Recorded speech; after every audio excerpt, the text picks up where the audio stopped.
있더라. 아멘.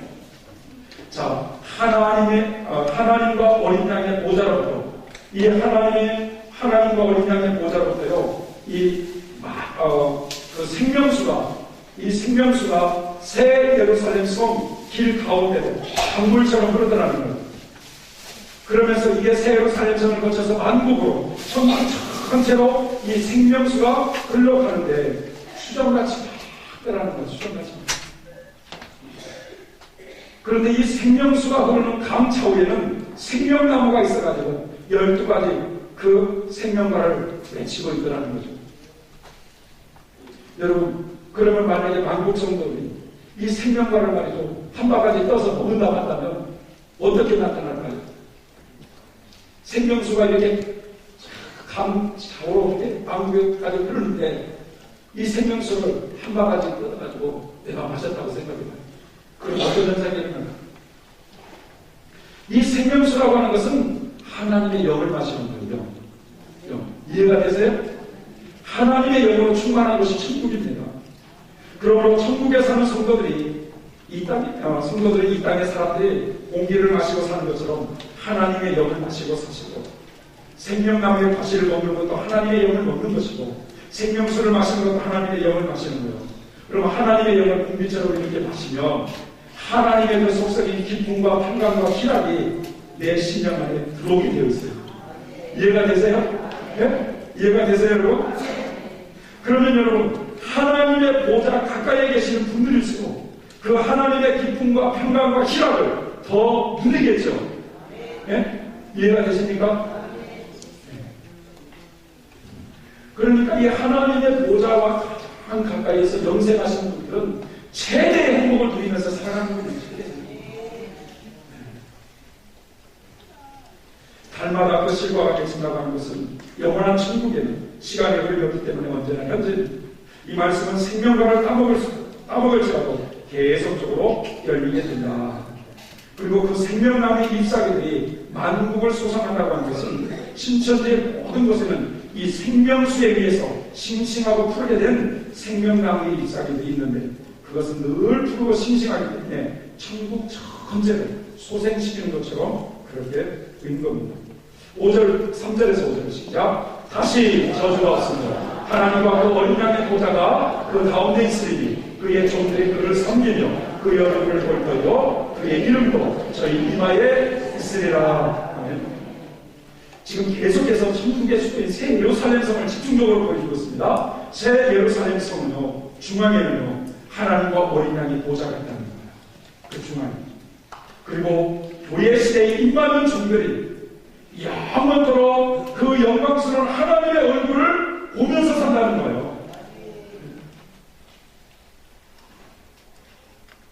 그 어린 양의 보좌가 그 가운데 있으니 그의 종들이 그를 섬기며 그의 얼굴을 볼 거예요. 말하는 그의 종들은 새 예루살렘 성에 들어가는 종들, 어린 양의 신부들의 신부.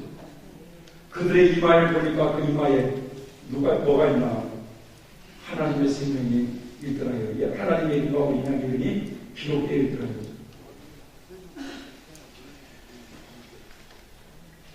또한 이 세상에 있는 것과 같이 불이나 햇빛이나 달빛이 없고 영계의 태양이신 하나님의 빛이 영원토록 밝게 비춰질 것입니다. 새 예루살렘 성에 들어간 성도들은 교회 시대의 이긴 자들이기 때문에 천년왕국에서도 왕노릇하는 사람들이고 천국에서도 세세토록 왕노릇하는 사람들이라는, 이분들은 하나님의 얼굴을 보면서 하나님을 섬기는 사람들입니다. 자, 여기까지 천국의 수도인 새 예루살렘 성에 대한 이야기가 끝나면서 이제부터는 교회 시대를 살고 있는 성도들에게 마지막 경고의 말씀을 하시고 요한계시록은 끝을 내고 있습니다.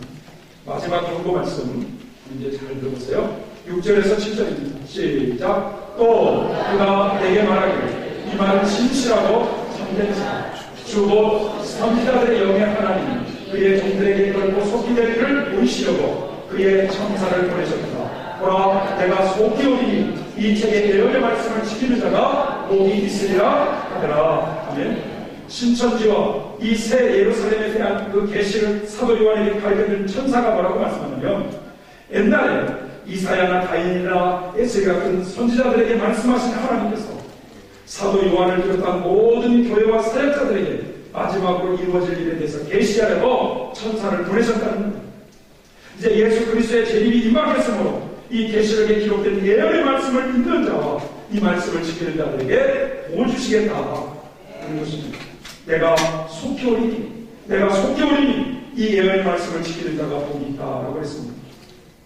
주님이 속히 재림하신다고 말씀하고 있어요. 8절부터 9절입니다. 시작. 이것들을 보고 보는 자는 다 노하니 내가 듣고 볼 때에 이를 내게 보이던 천사의 발 앞에 경배하려고 엎드렸더니 저가 내게 말하기를 나는 너와 내 형제 선지자들과 또 이 책의 말을 지키는 자들과 함께 된 조민이 그리하지 말고 오직 하나님께 경배하라. 사도 요한이 말이죠. 이 계시록의 말씀을 보여준 천사에게 경배하려고 하니까 천사가 나는 하나님의 일꾼에 불과하므로 오직 하나님께만 경배하시오 하고 말씀을 하고 있습니다. 10절부터 13절입니다. 시작. 또 내게 말하되 이 책에 예언의 말씀을 인봉하지 말라. 때가 가까우니라. 불의를 하는 자는 그대로 불의를 하고 더러운 자는 그대로 더럽고 의로운 자는 그대로 의를 행하고 거룩한 자는 그대로 거룩하게 하라. 내가 속히 오리니 내가 불쌍히 여기 있어 각 사람에게 그의 일한 대로 갚으리라. 나는 알파와 오메가요 처음과 나중이요 시작과 끝이라.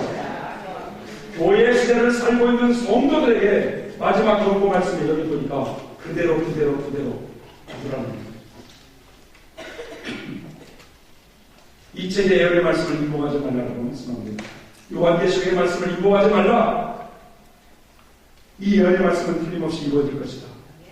불의를 하는 사람은, 더러운 사람은 그 불의와 더러운 행실에 그냥 놔두라는 것 하나님이 보응해 주시겠다는 겁니다.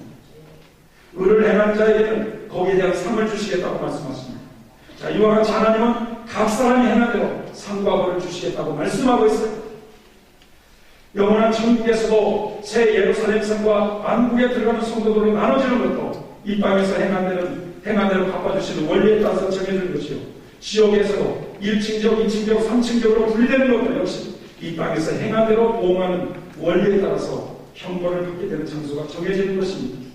이처럼 하나님은 철저하게 이 땅에서 행한 대로, 심은 대로 상과 벌을 주실 테니까 거기에 불의를 하는 자는 불의를 행한 대로 놔둬라. 더러운 자는 그대로 더럽도록 놔둬라. 내가 행한 대로 갚아주겠다. 주님이 말씀하고 있습니다. 14절부터 15절입니다. 그래서 말이죠. 어떤 사람들이 예수 믿는 우리를 말이죠. 못되게 하고 그런 거 막 불의를 행할 때 말이죠. 우리가 갚아주려고 하지 말라고 했어요. 내가 갚아준다. 너는 그런 원칙을 다해서 사랑을 실천하라. 그러면 상을 주겠다는 겁니다. 네? 14절 15절 시작. 그 두루마기를 파는 자들의 복이 있으니 이는 자기가 생명나무에 나아가니 문들을 통하여 성에 들어간 권세를 얻으려 하리라. 개들과 순결들과 행운자들과 우상 숭배자들까지 거짓말을 좋아하며 지어내는 자마다 성 밖에 있으리라. 아멘. 그 두루마기를 파는 자들이 복이 있다라고 했습니다. 두루마기란 자기 행실을 말하는 것이었어요. 자기 행실을 부지런히 파는 자가 복이 있대요. 예수님의 보혈의 은총을 힘입어서 자기의 부끄러운 모습이 나타날 때마다 철저하게 회개하는 심령이 복이 있다고 말씀하고 있습니다. 자기의 부끄러운 모습이 나타날 때마다 합리화하기보다는 회개하는 심령이 돼야 될 줄 믿습니다, 여러분. 그런 심령이 복이 있다는 것. 이 교회 시대 동안 특별히 예수님의 재림이 가까운 이 교회 시대에 막바지를 살고 있는 이 교회 시대 성도들에게 철저하게 자기의 행실을 파는 자가 복이 있다고 말씀하고 있습니다. 하나님 앞에 복을 받는 자들이 누구냐? 여러분, 죄 용서함을 받는 사람들입니다. 죄 용서함. 그래서 회개 생활이 중요한 것입니다, 여러분. 교회 시대를 살고 있는 성도들에게 마지막 경고 말씀은 회개하라. 천국이 가까웠다. 자기의 부끄러운 행실을 철저히 회개하라고 말씀하고 있습니다. 그래서 제약이 반영하는 이 시대, 예수님께서 재림하실 때가 임박한 이 시대, 대화하는 눈앞에 두고 있는 이 시대에 하나님께서 성도들에게 바라고 있는 경고의 말씀은 철저한 회개 생활이라는 겁니다. 철저한 회개 생활. 교회 시대에 이기신 분들은, 다시 말해서 새 예루살렘 성에 들어간 성도들의 특징은 이 땅에 육신의 몸을 입고 있는 동안 철저히 자신의 부끄러운 행실을 다른 사람들입니다. 마음과 행실을 깨끗한 것으로 준비시킨 사람들, 이분들은 육신의 몸을 입고 있을 때 죄와 싸우되 피를 흘리까지 싸운 성도들입니다.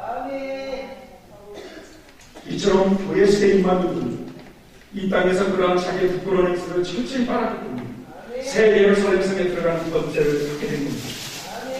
반면 이 땅에서 거짓 선지자들, 무당들, 행음자들, 살인자들, 우상 숭배자들, 거짓말을 좋아하는 죄는 자들이 진실로 회개하지 않으면 성 밖에 있습니다. 천국에 들어갈 수 없는 지옥에 들어간다는 거죠. 16절입니다. 시작. 나 예수는 교회를 위하여 내 사자들을 보내 이것들을 너희에게 증거하게 하느니라. 나는 다윗의 뿌리요 자손이니 곧 광명한 새벽별이라. 다윗의 자손이니 광명한 새벽별이 되신 예수님께서 모든 교회 성도들에게 전사를 통하여서, 전사는 사도 요한을 통하여서, 사도 요한은 지상의 사역자들을 통해서 이 마지막 때 되어질 일을 알리셨다는 겁니다. 17절입니다. 시작. 성령과 신부가 말씀하시되 오라 하시노니 듣는 자도 오라 할 것이요 목마른 자도 올 것이요 또 원하는 자는 값없이 생명수를 받으라 하시되, 성령과 신부, 삼위의 하나님과 새 예루살렘 성에서 영생하시는 교회 시대에 이기신 분들, 어린 양의 아내 되신 신부들이 모든 성도들을 향해서 하나님의 말씀을 듣는 자들아, 또 목마른 자들아, 원하는 자들에게는 예수님의 십자가의 희생의 대가로 치러진 이 생명수를 받으라고 천국에서 지금 초청하고 있다라는 것입니다. 18절부터 19절입니다. 내가 이 책의 예언의 말씀을 듣는 각인에게 증거하노니 만일 누구든지 이것들을 그에게 더하면 하나님 이 책에 기록된 재앙을 그에게 더하실 것이요 만일 누구든지 이 책의 예언의 말씀에서 제하여 버리면 하나님 이 책에 기록된 생명나무와 및 거룩한 성의 참여함을 제하여 버리시리라. 사도 요한계시록에 기록된 이 예언의 말씀을 듣는 모든 사람들에게 경고하고 있어요. 사실 지금까지 요한계시록을 증거한 사람들이 얼마나 많습니까? 모든 말씀이 똑같이 해석한 사람은 없어요. 부분적으로 해석한 것들이 다 달라요. 그러나 잘못 깨닫고 증거한 것에 대해서는 하나님께서 먼저 엄히 책망한다면 구원받은 사람이 아무도 없을 거예요. 우리가 모르고 증거한 것은 하나님께서 용서해 주시지만, 문제는 하나님의 말씀을 순수하게 증거되지 아니하고 자신의 정욕적인 것을 합리화시키면서 어떠한 교리를 만들어서 정욕적인 삶을 추구한다면 그런 사람에게는 화가 있을 것이라는 겁니다. 사실은 말이죠, 이런 이단 교주들이 교리를 만들어가지고 정욕을 믿기로 해서 사람들을 미혹하고 있지 않습니까? 그런 자들에게는 화가 있을 것이라는 겁니다.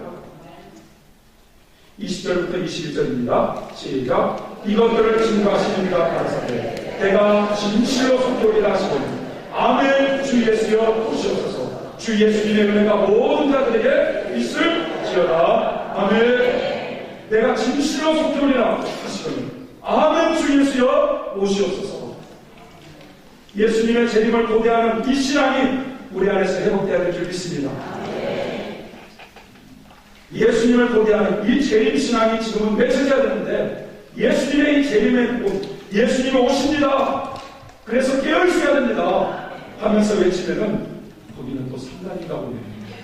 이렇게 생각을 해버려요.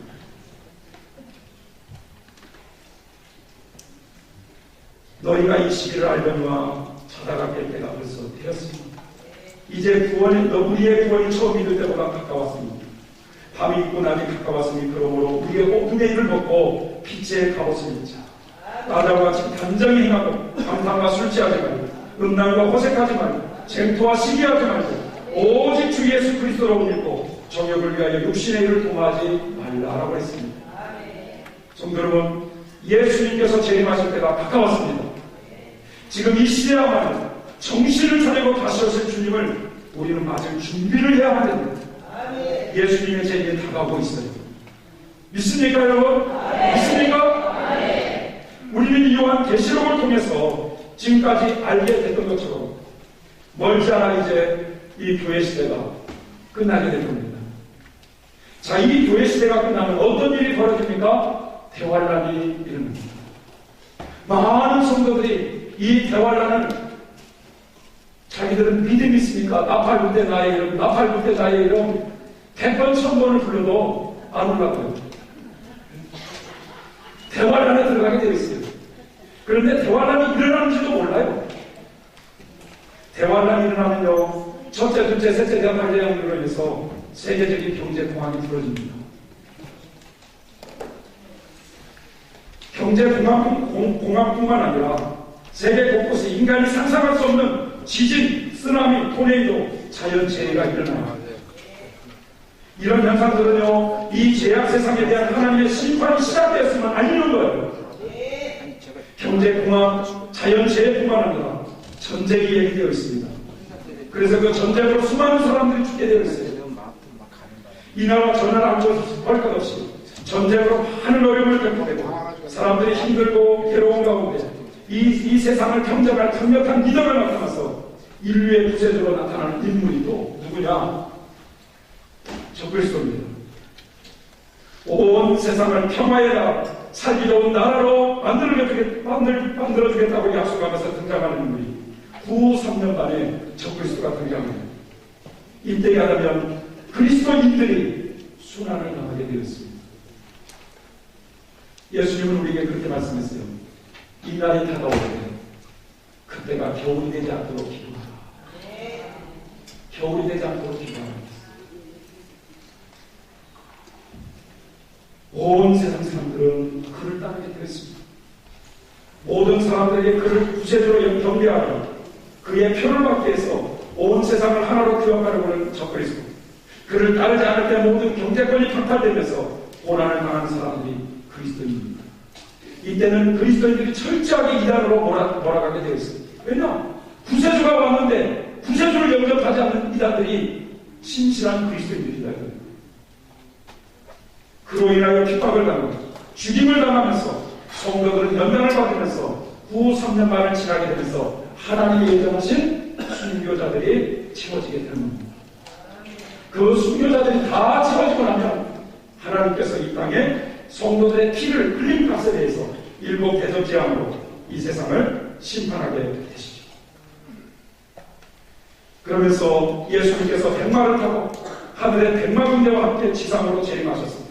이 적그리스도의 무리들을 다 멸하시고 이 땅에 천년 왕국을 건설해 주시고 이제 천년 왕국이 또 다 끝나면 이 세상의 모든 물질계를 소멸시켜 보시고 저 영원한 천국을 완성하시겠다고 하는 하나님의 구원 계획을 우리가 살펴보게 되었습니다. 그러므로 이제 곧 교회 시대를 다가가면서 이 대환란이 우리 눈앞에 다가오고 있는 이것을 우리는 깨닫고 여러분 깨어 준비하는 삶이 필요한 이 시대입니다. 마귀의 신랑을 기다리는 그런 미련한 5 처녀가 아니라 깨어 준비하는 삶, 슬기로운 5 처녀처럼 주님을 대망하는 삶이 우리 안에 있어야 합니다. 주님을 대망하라고 하니까 아이고 몇 년 동안 10년 동안 이제 먹을 양식을 어디다 불파는 데다 어디다 싸놔야 되겠구나. 이런 무리로 깨어 준비하는 삶을 살아가는 게 아니라 우리의 삶의 현장에서 순간순간 깨어 있으라는 거예요. 깨어 있으라. 네? 믿습니까 여러분? 믿습니까? 과거에 저도 말이죠. 이 재림신앙이 뜨거울 때는 뭐 하나를 말이죠. 번개 맞춰도 주님 오시다 이렇게 생각했어요. 근데 이제 어제부터 그게 식어지니까 이제는 비 올라나 이렇게 생각합니다. 그렇게 사람들이 말이죠. 깨어있지 않으면 세상의 염려로 방탕함으로 마음이 무뎌진다라고 말씀하고 있어요. 그래서 이 시대야말로 예수님의 재림을 대망하면서 깨어 준비하는 저나 여러분이 되시길 바랍니다. 우리 찬양하고 마지막으로 한 부분을 살펴보겠습니다. 우리